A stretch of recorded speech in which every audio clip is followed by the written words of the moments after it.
Bonsoir à tous, j'espère que vous allez bien. Moi ça va très bien. Et comme vous l'avez vu dans le titre, ce soir on se retrouve pour une vidéo story time. Bon, c'est pas quelque chose d'extraordinaire puisqu'on se retrouve sur une story time qui concerne le fait d'être trilingue.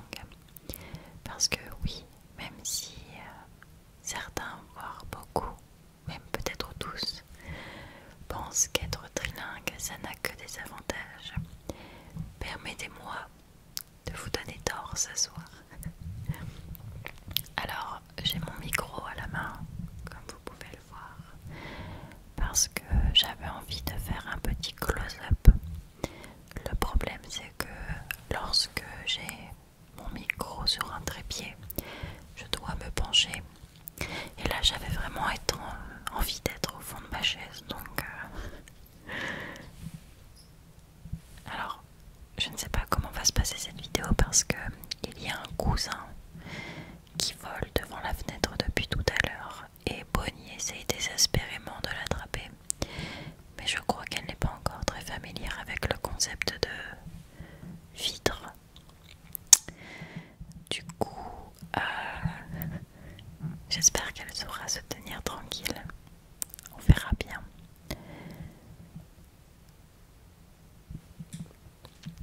Bonnie,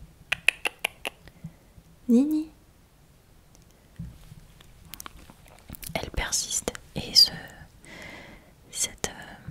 vilain cousin la nargue. Attendez, je vais vous montrer.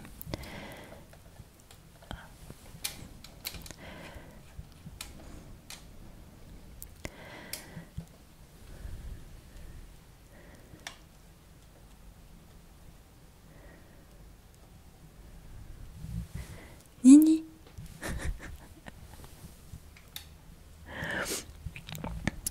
Rebonsoir. Bon, on verra si je garde ça au montage. Tu restes tranquille. Ok.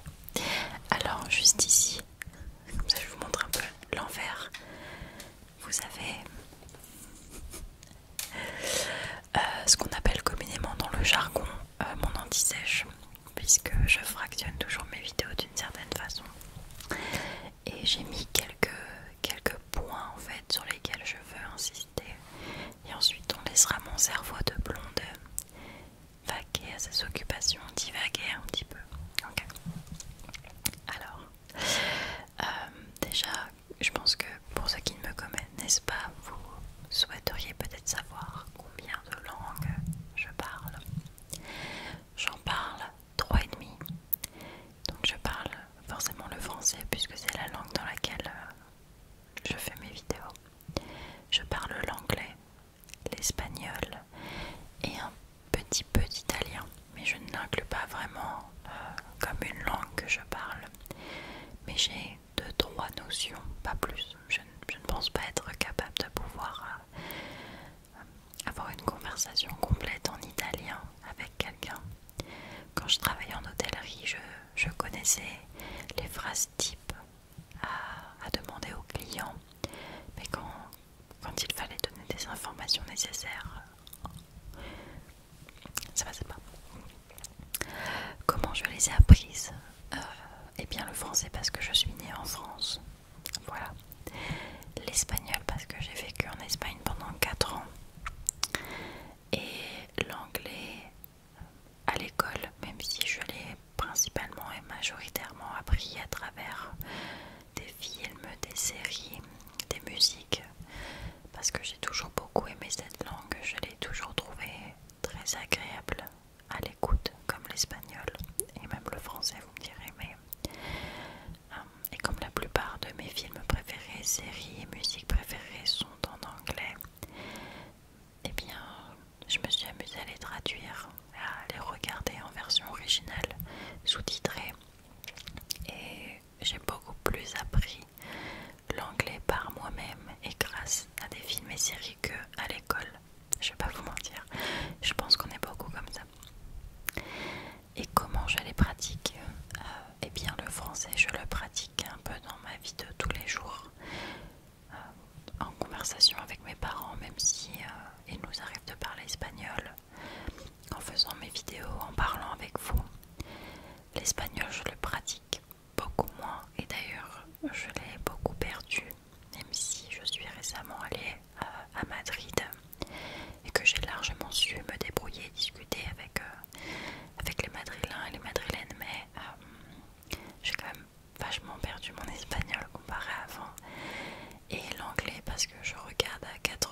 et ça c'est quand même un avantage.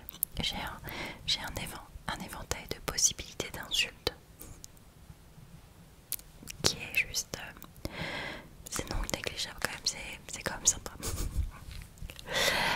Bien sûr je peux regarder des séries, des films, des vidéos en version originale. Il est hors de question pour moi de regarder Friends en version française. La Casa de Papel non plus, je la regarde en version espagnole. Et je trouve que c'est quand même mieux. Déjà parce que ça permet de pratiquer. Effectivement, si vous ne parlez pas du tout l'anglais ou pas du tout l'espagnol, ce sera peut-être laborieux pour vous de regarder une série en version originale, anglaise ou espagnole, parce que vous n'avez peut-être pas les bases ou vous avez peut-être un tout petit vocabulaire et vous allez plus passer de temps à lire les sous-titres qu'autre chose. Encore aujourd'hui, je regarde des films et des séries et je mets les sous-titres, mais c'est juste pour enrichir mon vocabulaire parce que je ne connais pas tous les mots, on s'entend là-dessus. Je viens de me refaire la série des films Expandables, The Expandables. Je pense que ça s'appelle pareil en français, je sais plus. Avec Sylvester Stallone, Jason Statham, Terry Crews que j'adore. Et j'ai mis en fait les sous-titres parce que par exemple, comment on va dire, du vocabulaire sur des armes, des guerres, des munitions, c'est pas ce que j'utilise et c'est pas dans Friends qu'ils en parlent. Donc je mets toujours les sous-titres parce que ça aide mine de rien et parce que des fois selon la région dont les acteurs sont issus, l'accent n'est pas le même et c'est compliqué des fois de comprendre. Ils mâchent des mots ou ils mâchent des lettres et du coup on peut être vite perdu. Mais voilà, j'ai la chance de pouvoir regarder des films en version originale. Alors j'ai dû couper parce que maintenant c'est un papillon qui est à la fenêtre.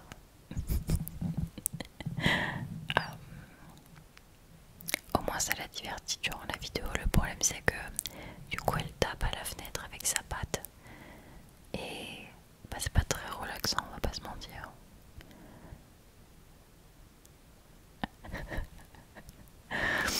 Enfin bref. Et au niveau des points positifs, forcément il y a la valeur ajoutée professionnellement parlant. Même si vous postulez pour un emploi qui ne demande pas forcément la maîtrise des langues étrangères, c'est toujours une valeur ajoutée parce que ça peut ouvrir des possibilités pour l'entreprise. Mon ancien travail par exemple, je communiquais à 99% du temps en français. Je recevais des appels mais de clients français et les rares fois où j'avais des appels de sociétés de dépannage espagnoles, anglaises, italiennes ou allemandes, j'étais la seule du bureau en fait à qui on pouvait passer le téléphone pour gérer parce que j'étais la seule qui maîtrisait d'autres langues que le français. Donc ça reste toujours intéressant et puis encore plus si vous voulez travailler dans le commerce parce que vous ne savez jamais vers quel pays, vers quel domaine la société dans laquelle vous travaillez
c'est juste, ça faisait beaucoup rire mes anciens collègues de travail, le fait que je n'ai pas besoin de temps d'adaptation et que je puisse passer d'un mot, a word, a language en espagnol, en anglais et en français sans aucune difficulté, sans bégaiement, sans pause. C'est mon petit pouvoir magique, on va dire. Maintenant, on va passer aux points négatifs. Après, c'est la façon dont moi je ressens les choses. Si certains ou certaines d'entre vous sont trilingues, voire plus, peut-être que vous ressentirez les choses différemment. Il y a déjà, et ça c'est quand même un comble parce que j'ai quand même un bac littéraire. Mention bien en plus, je fais quand même des fautes de conjugaison, de grammaire et d'orthographe basiques. Parce que déjà, je suis partie vivre en Espagne quand j'avais 7 ans et je suis revenue quand j'avais 11 ans. Et en espagnol, par exemple, il n'y a pas de lettres muettes. Toutes les lettres se prononcent. Du coup, quand je suis revenue en France à 11 ans, j'écrivais éléphant, E-L-E-F-A-N. Il n'y avait pas d'accent pour moi, il n'y avait pas de PH, il n'y avait surtout pas de T à la fin. Grâce au conseil de mon papa et ma maman, j'ai beaucoup lu de livres pour essayer de rattraper mes lacunes. Mais encore, à ce jour, je fais des fautes d'orthographe, de grammaire et de conjugaison qu'une jeune femme de 24 ans, surtout n'ayant pas d'accent étranger, donc ne pouvant pas dire. Mais c'est parce que je n'ai pas étudié la langue française en fait, je ne l'ai pas étudié. Je suis partie au CE1 où on commençait à peine à voir les conjugaisons, l'orthographe, donc c'est des choses que je n'ai pas appris à l'école. J'étais autodidacte de ce côté-là, puisque c'est en lisant des livres que j'ai assimilé l'orthographe de certains mots, mais sachant que je n'ai pas d'accent quand je parle et que j'ai un accent français parisien, disons, les gens ne me croient pas. Et ils pensent juste que je suis bête, sauf que pas du tout. Il me manque en fait des cours que les Français ayant fait leur scolarité complète en France ont eu, des cours essentiels pour conjugaison, grammaire, orthographe. Moi j'étais en Espagne à ce moment-là et j'apprenais l'histoire de la famille royale espagnole, enfin vous voyez, donc il me manque, j'ai un trou dans mon parcours scolaire que grâce à la lecture j'ai pu rattraper, mais encore à ce jour j'ai des lacunes et j'arrive pas, en fait il y a des trucs ça rentre pas, voilà. Il y a la perte du vocabulaire dans les langues. Ça c'est un fléau, très sincèrement. Et les gens, et on viendrait à mon dernier point, les gens pensent que c'est pour faire genre. Quand des fois, voilà, je parle, j'ai une discussion en français, et là, il me manque un mot en français, mais je connais sa traduction en espagnol, en anglais. Et des fois, ça va m'arriver de me stopper et de dire comment on dit déjà en français ce mot-là, et les gens vont dire t'es bête ou quoi, c'est ça, et je vais être là, ah oui, c'est vrai.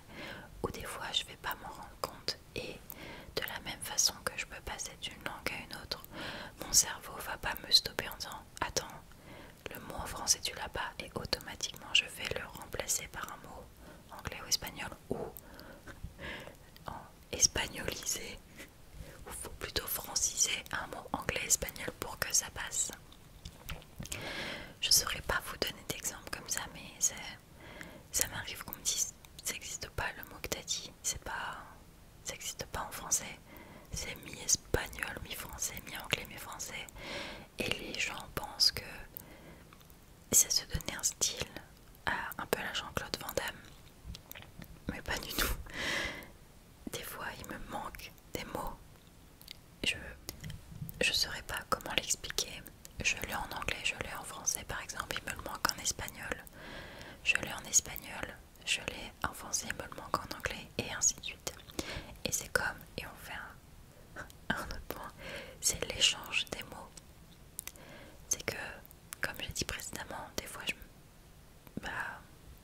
dans une phrase,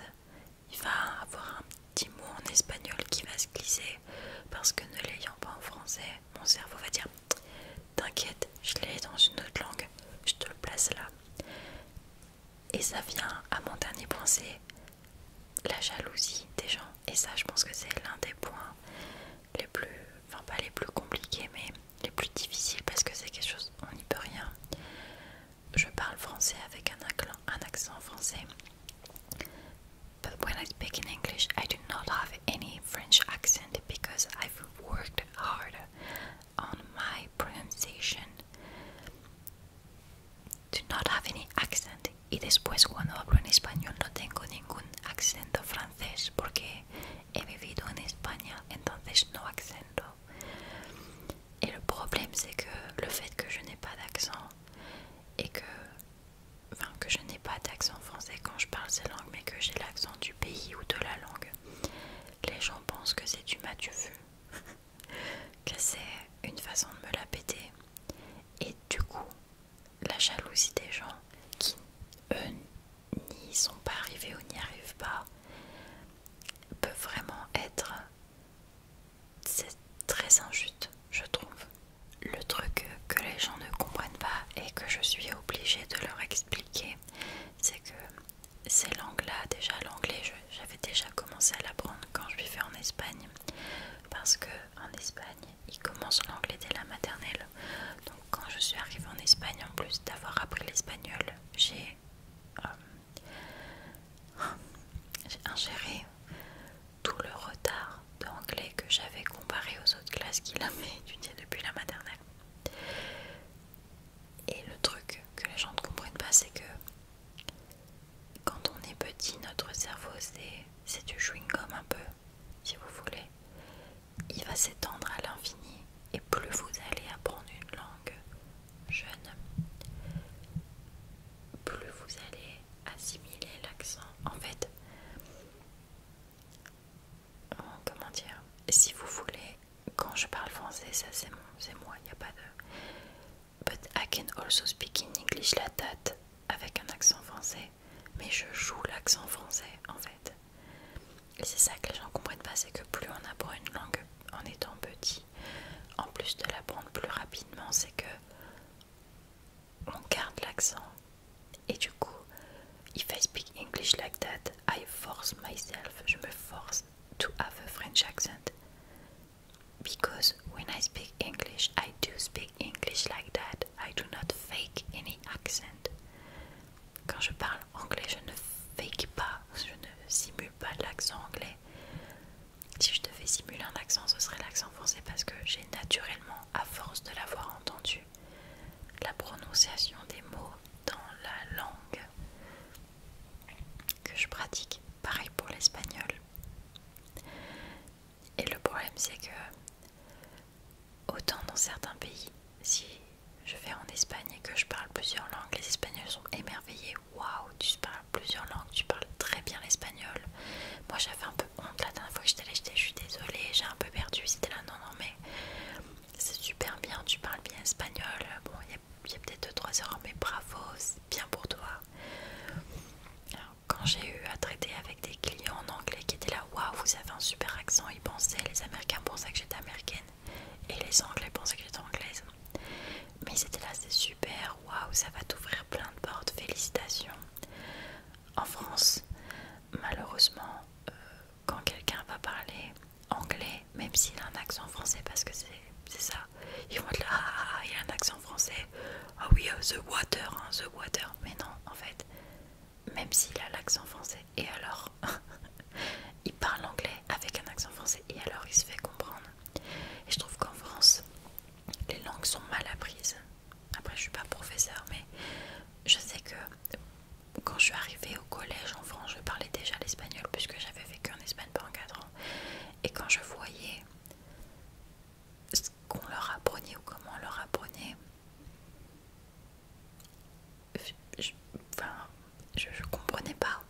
À savoir que mes parents m'ont pas mis dans la rue et va apprendre l'espagnol, non. Je suis arrivée à 7 ans, j'étais au lycée français de Madrid. C'est des écoles françaises, il y en a un peu partout dans le monde. Et j'avais des cours d'espagnol, en fait, par une prof espagnole, et j'avais des cours en français. Et avant d'intégrer une école totalement espagnole, j'ai eu des cours d'espagnol. Et la façon dont on m'a appris l'espagnol là-bas, et la façon dont on apprend l'espagnol en France,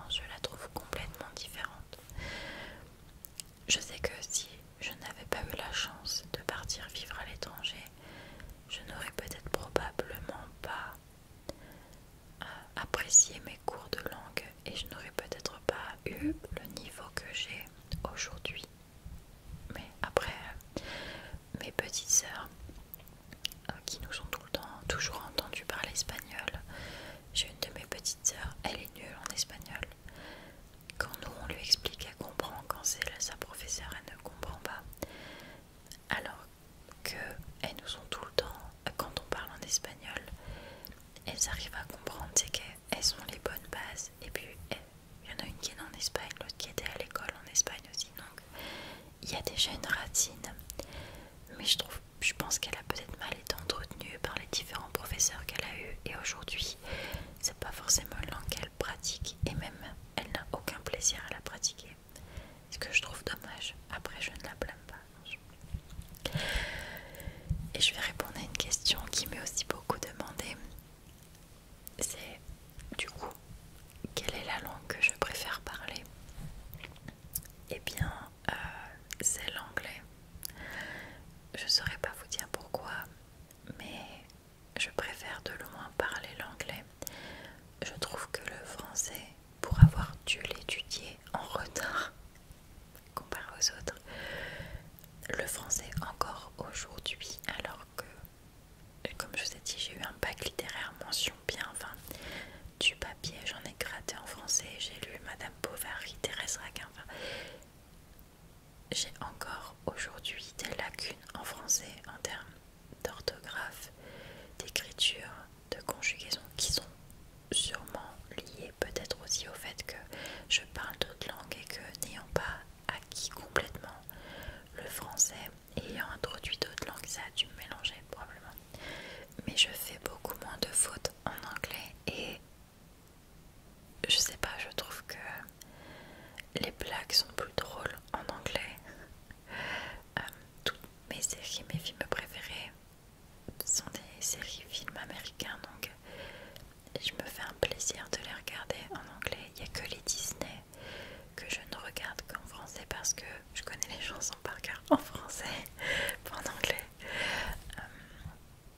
Je préfère l'anglais et je sais que si un jour je décide de vouloir avoir des enfants, je leur parlerai anglais tout le temps, je pense. Je leur introduirai de l'espagnol si mon conjoint ne parle pas français, est anglais par exemple.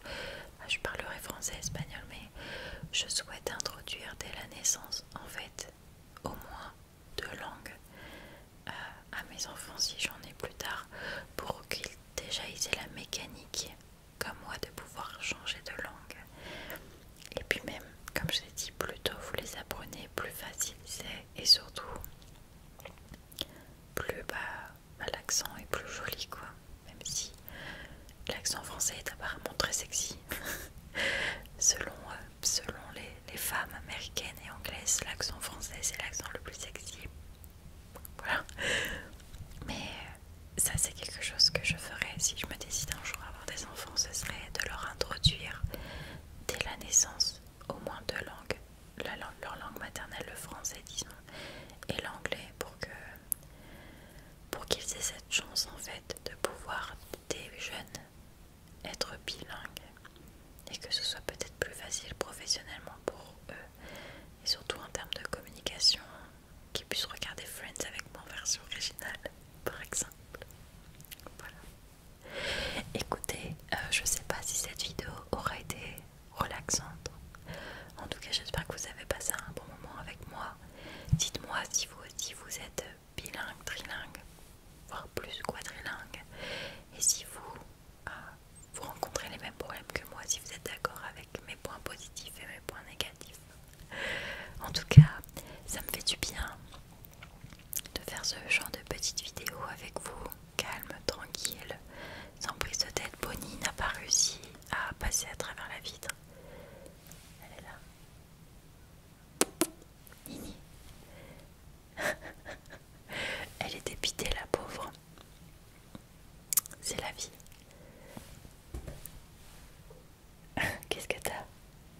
T'as pas réussi à la voir?